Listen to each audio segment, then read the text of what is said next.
पिछले लेक्चर में हमने डिस्कस किया मॉर्फोलॉजी क्या है और मॉर्फीम्स का बेसिक कॉन्सेप्ट समझा। इस लेक्चर में हम टाइप्स ऑफ मॉर्फीम्स को डिटेल से डिस्कस करेंगे, लेकिन उससे पहले आपको थोड़ा सा मैं रिमाइंड कराता जाऊँ कि मॉर्फीम्स होती क्या है, बेसिक सा। तो जो मॉर्फीम्स होती हैं वो स्मॉलेस्ट सेगमेंट्स होती हैं किसी भी लैंग्वेज का, मीनिंगफुल सेगमेंट्स जिसका कोई ना कोई मतलब होता है। तो जो वर्ड होता है ना, एक वर्ड, उसे जब हम ब्रेक डाउन करते हैं पॉसिबल सेगमेंट्स में, मीनिंगफुल पॉसिबल सेगमेंट्स में जिनकी कोई ना कोई सिग्निफिकेंस हो, कोई ना कोई मतलब हो, तो वो जो सेगमेंट्स हमने बनाए होते हैं उस वर्ड के, उनको मॉर्फीम्स कहते हैं। ठीक है? जैसे वर्ड फास्टर है, फास्टर, इसमें से हम फास्ट और ई आर को अलग कर दें तो दोनों का कोई ना कोई मतलब है। जैसे फास्ट का मतलब होता है तेज, और जो ई आर है, ये हमें पता है कि कंपैरेटिव डिग्री बनाने के लिए ना इसे साथ लगाया जाता है। ठीक है? तो इसका ईआर का भी कोई ना कोई मतलब है, फास्ट का भी कोई ना कोई मतलब है। तो दोनों मीनिंगफुल सेगमेंट्स हैं, ये मॉर्फीम्स हैं। ठीक है? अब मॉर्फीम्स जो होते हैं वो 2 टाइप्स के होते हैं, मेनली 2 टाइप्स के होते हैं। एक होते हैं free morphemes and the second one is bound morphemes. Free morphemes की पहले हम बात करते हैं, फिर हम आते हैं बाउंड मॉर्फीम्स पर। फ्री मॉर्फीम्स, जैसा कि हमें नाम से पता चल रहा है, फ्री मॉर्फीम्स वो मॉर्फीम्स होती हैं जो अकेली आ सकती हैं। ठीक है? आपने ये याद करना है, जो मॉर्फीम्स अकेली आ सकती हैं, फ्री हैं, अपना मीनिंग देने के लिए किसी के साथ उन्हें जुड़ना नहीं पड़ता, किसी के साथ बाउंड नहीं होना पड़ता, वो फ्री मॉर्फीम्स हैं। अकेली आएँ और कंप्लीट मीनिंग के साथ आएँ। ठीक है? जैसे टेबल, डॉग। अब जो वर्ड टेबल है किसी भी सेंटेंस में हम यूज़ करते हैं, अकेला ही आता है। ठीक है? ये इसको अपना मीनिंग शो करने के लिए किसी वर्ड के साथ जुड़ना नहीं पड़ता। जैसे हमने वर्ड पढ़ा था ऊपर, फास्टर। अब जो फास्टर था, उसमें जो फास्ट था, वो एक वर्ड, अब जब हमने अलग कर लिया फास्ट, वो फिर भी उतनी सेंस दे रहा था, अपना कंप्लीट मीनिंग शो कर रहा था, लेकिन जो ई आर था, वो एक कंप्लीट सेंस नहीं दे रहा था।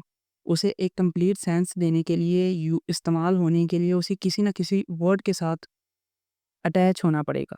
जैसे वो फास्ट के साथ अटैच हुआ तो उसका, उसकी जो कंपैरेटिव डिग्री बनाई, उसने मीनिंग दिया। ठीक है? इसी तरह जो फ्री मॉर्फीम्स होती हैं वो मॉर्फीम्स होती हैं जो अकेली स्टैंड कर सकती हैं। ठीक है? अपनी कंप्लीट मीनिंग के साथ। तो जो फ्री मॉर्फीम्स होती हैं वो मेनली 2 टाइप्स की होती हैं। एक इसकी टाइप है लेक्सिकल मॉर्फीम और दूसरी है फंक्शनल मॉर्फीम। इसे ग्रामेटिकल मॉर्फीम भी कहते हैं। ठीक है? पहले हम बात करते हैं लेक्सिकल मॉर्फीम। तो जब भी आपने वर्ड ये इस कॉन्टेक्स्ट में सुनना है, तो आपके ज़हन में आना चाहिए कि लेक्सिकल मॉर्फीम का मतलब होता है कंटेंट वर्ड्स। ठीक है? ऐसे वर्ड्स जिनमें ना एक पूरी बात का जो मैसेज है ना, वो छुपा होता है सेंटेंस का। इसीलिए इन्हें कंटेंट वर्ड्स कहते हैं। जैसे मैं नाम लूँ रेड, रेड। जैसे ही मैंने रेड कहा, आपके दिमाग में फ़ौरन आ गया, इमेज आ गई रेड कलर की, लाल कलर की। तो ये होते हैं कंटेंट वर्ड्स, पिक्चर वर्ड्स, जिनमें मैसेज छुपा होता है। ठीक है? ये होते हैं नाउन्स, एडजेक्टिव्स, वर्ब्स, एडवर्ब्स। ये जो हमारे होते हैं ना, ये होते हैं लेक्सिकल मॉर्फीम्स। लेक्सिकल मॉर्फीम्स, आपको अब पता चल गया होगा कि कंटेंट वर्ड्स होते हैं। एक लैंग्वेज में बहुत सारे कंटेंट वर्ड्स होते हैं। जैसे हम बात कर ले, कोई भी चीज़ है, किसी चीज़ का भी हम नाम ले लें, रेड, टेबल, ब्लू, डॉग, कोई भी ऐसा जो वर्ड है, एक कंप्लीट पिक्चर आपके माइंड में आ रही है, किसी न किसी चीज़ की आपको पता चल रहा है कि क्या बात हो रही है, तो ये जो होते हैं, ये लेक्सिकल मॉर्फीम्स होते हैं। और एक किसी ना कि हर ज़ुबान में बहुत सारे लेक्सिकल मॉर्फीम्स होते हैं। ठीक है? और हर साल नए लेक्सिकल मॉर्फीम्स जो होते हैं वो ऐड होते रहते हैं। तो इसकी आपने एक बात लाज़मी याद रखनी है कि ये कंटेंट वर्ड्स होते हैं। ठीक है? मेन मैसेज होता है इनमें, इसलिए इन्हें कंटेंट वर्ड्स कहते हैं। दूसरी अगर हम बात करें तो फंक्शनल मॉर्फीम्स, ग्रामेटिकल मॉर्फीम्स, ये ग्रामर वर्ड्स होते हैं। ठीक है? जैसे हमारी preposition, conjunction, pronouns, personal pronouns, ये वाले। मिसाल के तौर पे एट एक प्रेपोज़िशन है, ठीक है? तो ये भी फंक्शनल मॉर्फ़ीम है, ग्रामेटिकल मॉर्फ़ीम है। इसी तरह जो पर्सनल प्रोनाउंस हैं, आई, मी, माई, वी, आर, ये एटसेट्रा, ये सारे जो हैं, ये ग्रामेटिकल मॉर्फ़ीम्स हैं। आपने एक चीज़ नोट की कि ये जो हैं, इन्हें जब हम नाम ले रहे हैं, इनका एट, ओ, ये जितने वर्ड्स हैं, फंक्शनल मॉर्फ़ीम्स, इन्हें जब भी हम पढ़ते हैं या इनका सुनते हैं, तो कोई हमारे ज़हन में ऐसी तस्वीर या ऐसा कोई कॉन्सेप्ट नहीं आ रहा, क्योंकि ये जो हैं, ये ग्रामर वर्ड्स हैं। वो जो हमने पढ़े थे लेक्सिकल मॉर्फीम्स, वो कंटेंट वर्ड थे। उन्हें सुनते ही हमारे ज़हन में कोई ना कोई पिक्चर बन जाती है, कोई ना कोई आइडिया हमारे ज़हन में आ जाता है कि ये इस चीज़ की बात हो रही है, हाँ, वो चीज़ की इमेज आ गई हमारे ज़हन में, ठीक है? तो जो फंक्शनल मॉर्फीम्स होते हैं, वो ग्रामर वर्ड्स होते हैं, जैसे हमारी प्रीपोज़िशन, कंजंक्शन, पर्सनल प्रोनाउंस, ये वाले।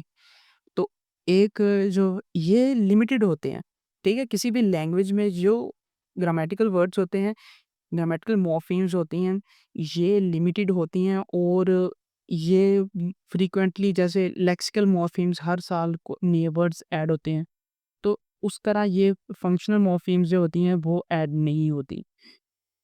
होती हैं लेकिन बहुत कम, नेग्लिजिबल समझ लें आप। ठीक है? तो ये एक डिफ़रेंस भी था इसमें कि लेक्सिकल मॉर्फ़ीम्स हर साल नई बहुत सारी एड्स होती हैं, लेकिन जो फंक्शनल मॉर्फ़ीम्स हैं, वो बहुत रेयरली ऐड होती हैं। अब आ जाते हैं हम बाउंड मॉर्फ़ीम्स पर। जो बाउंड मॉर्फ़ीम्स हैं, इसके हमें नाम से ही पता चल रहा है, बाउंड यानी बंधा हुआ। वो मॉर्फ़ीम्स जो अकेली स्टैंड नहीं कर सकती, ठीक है? वही एग्ज़ाम्पल मैं बताऊँगा आपको फ़ास्ट, फ़ास्टर।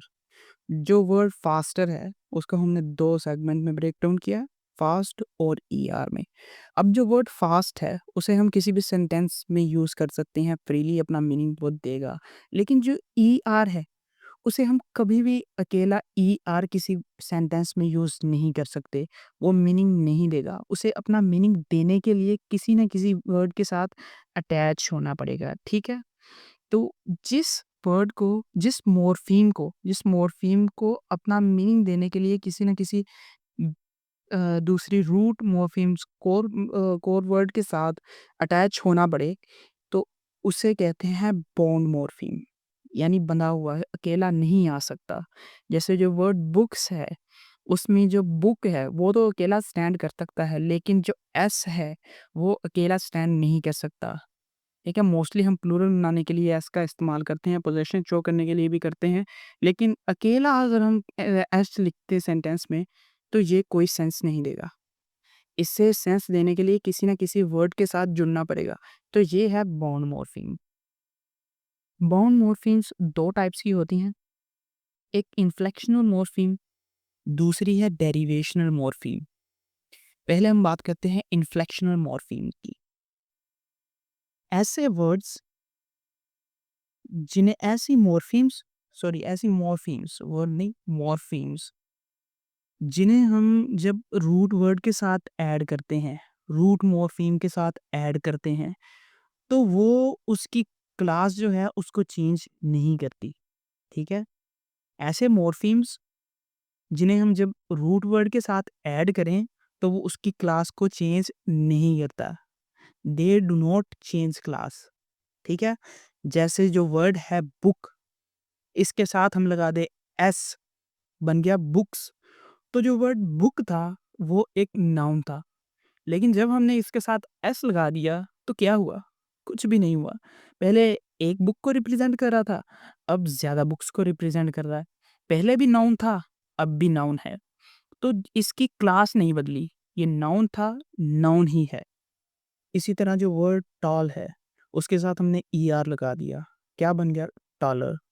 तो जो टॉल है वो क्या था? एडजेक्टिव। ईआर लगाने से क्या बन गया? कुछ भी नहीं, वही एडजेक्टिव का एडजेक्टिव रह गया। तो इसकी जो है वो क्लास जो है ना वो नहीं चेंज हुई। मॉर्फीम हमने लगाई इसके साथ, वर्ड के साथ, रूट वर्ड के साथ, जैसे ऊपर बुक के साथ एस लगा दिया, टाल के साथ ER लगा दिया, तो ये मॉर्फीम लगाई हमने, लेकिन इन वर्ड्स की क्लास चेंज नहीं हुई, वही क्लास रही। तो इसीलिए इन्हें इन्फ्लेक्शनल मॉर्फीम्स कहते हैं कि ये जब रूट वर्ड के साथ लगते हैं ना, तो उसकी क्लास चेंज नहीं होती।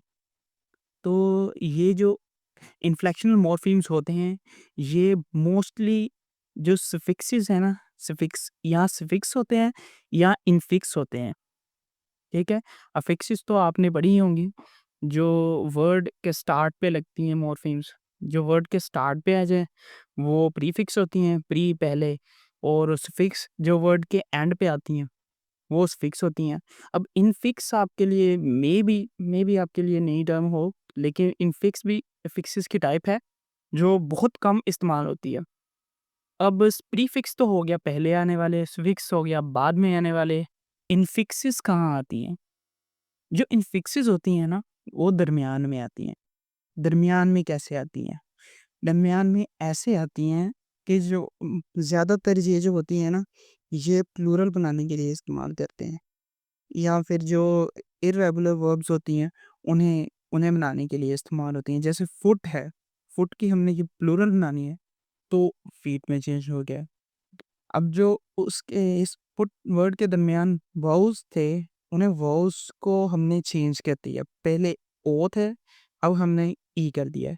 ऐसे माउस का माइस, इसी तरह और भी बहुत सारी चीज़ें हैं, जिनकी जब हम प्लूरल बनाते हैं या इर्रेगुलर वर्ब्स हैं उसकी फॉर्म बनाते हैं, तो जो उनके दरमियान में वाउल्स होते हैं ना, हम उन्हें चेंज कर देते हैं। ठीक है? आई बात समझ में? तो ये होते हैं इन्फ्लेक्शनल मॉर्फीम्स, जिनको साथ लगाने से, जिनको रूट वर्ड के साथ लगाने से उसकी क्लास चेंज नहीं होती। ठीक है? ये बात आपने याद रखनी है। दूसरी जो बाउंड मॉर्फीम की दूसरी टाइप है, वो है डेरिवेशनल मॉर्फीम। डेरिवेशनल मॉर्फीम्स क्या होती हैं? जिस तरह इन्फ्लेक्शनल मॉर्फीम जो थी वो रूट वर्ड के साथ अटैच होने से उसकी जो है क्लास जो है वो चेंज नहीं करती थी, बिल्कुल उसके ऑपोजिट जो डेरिवेशनल मॉर्फीम्स होती हैं, वो जब रूट वर्ड के साथ लगती हैं, तो उसकी जो है क्लास वो चेंज कर देती हैं। जैसे एक वर्ड है टीच, अब जो वर्ड टीच है पढ़ाना, ठीक है? ये एक वर्ब है। जब हम इसके साथ एक मॉर्फीम लगा दें, ER लगा दिया हमने इसके साथ, तो टीच से क्या बन गया? टीचर। पहले ये वर्ड जो था वो वर्ब था, टीच पढ़ाना, लेकिन जब हमने इसके साथ ER लगाया तो वो बन गया टीचर। तो टीचर क्या है? नाउन। आपने एक बात नोटिस की, पहले जो था ये वर्ड वर्ब था, टीच, लेकिन जैसे ही हमने इसके साथ ER लगाया तो ये बन गया टीचर, जो कि एक नाउन है। अब क्या हुआ, इसकी इसकी क्लास चेंज हो गई। पहले वर्ब था, बाद में ये बन गया नाउन। तो ये आपको उम्मीद है समझ आया होगा डेरिवेशनल मॉर्फीम्स क्या होती हैं। ये तो हमने पढ़ लिया क्लास चेंजिंग, लेकिन डेरिवेशनल मॉर्फीम्स जो होती हैं वो 2 टाइप्स की होती हैं। एक क्लास चेंजिंग होती हैं, एक क्लास मेंटेनिंग होती हैं। ठीक है? दोनों केसेस में चेंज तो आता ही है इनमें। जैसे क्लास चेंजिंग तो हमने पढ़ लिया कि रूट वर्ड के साथ जो लगाया हमने, इसकी क्लास चेंज होगी। पहले वर्ब थी, फिर नाउन बन गई। अब बात करते हैं क्लास मेंटेनिंग पर। जो क्लास मेंटेनिंग क्लास होती है ना, इसकी डेरिवेशनल मॉर्फीम की कैटेगरी है, जिसमें क्लास मेंटेनिंग, उसमें जैसे हम एक वर्ड चाइल्ड है, चाइल्ड, ये कॉमन नाउन है। ज इसका हमने इसके साथ हमने हुड लगा दिया, चाइल्डहुड। तो चाइल्डहुड क्या बन गया? Abstract noun. तो हमने आज डिस्कस किया टाइप्स ऑफ मॉर्फीम्स को, जो बेसिकली 2 टाइप्स की हैं, free morphemes and bound morphemes. Free morpheme की हमने नेक्स्ट आगे 2 टाइप्स को पढ़ा, लेक्सिकल मॉर्फीम्स जो कंटेंट वर्ड्स होते हैं, फंक्शनल मॉर्फीम्स जो ग्रामर वर्ड्स होते हैं। उसके बाद हमने डिस्कस किया बाउंड मॉर्फीम्स को, जिसकी हमने फर्दर 2 टाइप्स को डिस्कस किया, इन्फ्लेक्शनल मॉर्फीम्स, जिनको लगाने से जो वर्ड की क्लास है ना, रूट वर्ड की क्लास, वो चेंज नहीं होती। और दूसरी इसकी टाइप हमने पढ़ी डेरिवेशनल मॉर्फीम्स, जिनको लगाने से क्लास चेंज हो जाती है, रूट वर्ड की क्लास चेंज हो जाती है। तो ये था टाइप ऑफ मॉर्फीम्स पर एक छोटा-सा लेक्चर। उम्मीद है आपको पसंद आया होगा। अगर समझ आई है लेक्चर की तो वीडियो को लाइक कर लें, कमेंट में पूछ लें अगर कोई भी समझ नहीं आई। इंशाल्लाह मिलते हैं नेक्स्ट वीडियो में। चैनल को सब्सक्राइब कर लें।